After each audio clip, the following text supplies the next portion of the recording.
আমরা সারাদিন বাংলা থেকে আজকে মধ্যমগ্রাম চৌমাথা, আজকে স্বাধীন বাংলা হচ্ছে বইমেলা রেডিও মিডিয়া পার্টনার।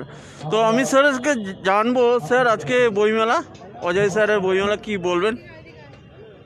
বইমেলা গত প্রায় 4 দশক ধরে পশ্চিমবঙ্গে শুরু হয়েছে এবং এটা বাংলার একটা সাংস্কৃতিক ঐতিহ্য হয়ে দাঁড়িয়েছে। যদিও এটা মানতেই হবে যে কলকাতা বইমেলাটা বিশ্বের সর্ববৃহৎ, যদিও আমাদের ব্যবসার দিক থেকে খুব কম, কিন্তু আমাদের মেলার একটা অন্য গুরুত্ব আছে বাংলার।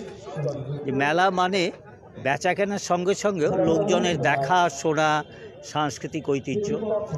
মধ্যমগ্রাম আজকের এই যে বইমেলায় আমরা এসেছি, 6 বছর এটা পড়লো এবং এটাই এবছর এই মরশুমে প্রথম বইমেলা। সুতরাং মধ্যমগ্রাম বইমেলা সেদিক দিয়ে একটা এই কোভিড অতিমারির পরিস্থিতিতে একটা নতুন পর্যায় কিন্তু শুরু করলো এবং বই পড়ার অভ্যাস যেটা যতই কমে যাক, কিন্তু তার সঙ্গে এখনও যে আমাদের বই পড়ার ঐতিহ্য সেটা কিন্তু এই বইমেলাগুলো জাগিয়ে রাখছে।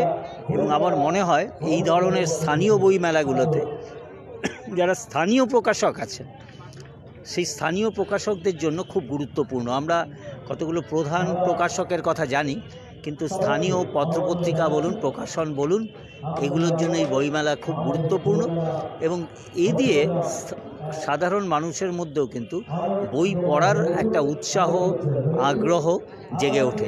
সুতরাং এই বইমেলাগুলো সব জায়গায় মধ্যমগ্রাম এবছরের জন্য শুরু করলো। সবারই শুভকামনা করি যাতে আমাদের এই যে একটি নতুন ধরনের সাংস্কৃতিক ঐতিহ্য গত কয়েক দশকে গড়ে উঠেছে সেটা যাতে অটুট থাকে। আমাদের সারাদিন বাংলা থেকে আমি কৌশল শাহ আবার ফিরে আসছি অন্য মঞ্চের থেকে।